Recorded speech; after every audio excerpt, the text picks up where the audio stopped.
Bonjour, je suis Stéphane Kloffenstein, je travaille au réseau évangélique suisse et je m'occupe essentiellement de la communication, de l'accompagnement des groupes de travail et de la partie œuvre du réseau.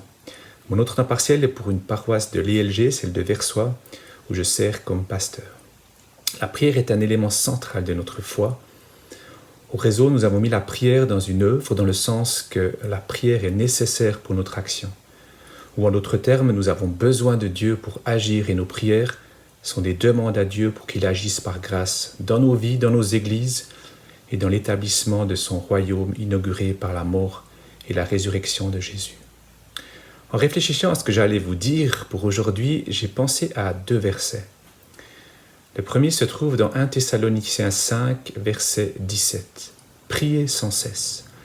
L'action Walk and Pray entre dans cette invitation de Paul de ne jamais arrêter de prier, de soigner cette relation intime avec Dieu par Jésus. Ces 3 mots sont précédés par « Soyez toujours joyeux », le verset 16, et suivi de « Exprimez votre reconnaissance en toutes circonstances, car c'est la volonté de Dieu pour vous en Jésus-Christ. » Vous cherchez à faire la volonté de Dieu ? Sachez que la prière, la reconnaissance font clairement partie de la volonté de Dieu pour nous, ses enfants. La deuxième idée est celle du prophète Daniel, sur lequel j'ai apporté récemment un message dans ma paroisse. Il se recueillait dans la prière 3 fois par jour, en allant dans sa chambre au calme et dans l'intimité avec son Dieu. La vie de Daniel était remplie d'intégrité de cœur et de manifestation de la puissance de Dieu. Une des sources de la bénédiction qui a coulé par sa vie était sans aucun doute sa discipline de prière. Il savait que sans Dieu, il ne pouvait rien faire. En alliant marche et prière, vous découvrirez peut-être une nouvelle forme de prière qui implique davantage de corps et non seulement nos pensées.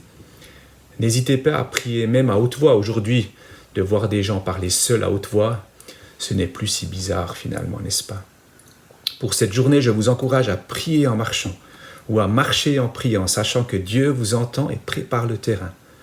Le terrain sur lequel vous prierez sera peut-être le même terrain où vous partagerez l'Évangile durant la semaine du turning dans votre ville. Par votre marche priante, vous reconnaissez que votre action d'évangélisation a besoin de l'intervention de Dieu, qui seul est capable d'attirer des nouveaux disciples à sa suite. La prière est-ce barbant? Non, je pense que c'est très stimulant et même joyeux.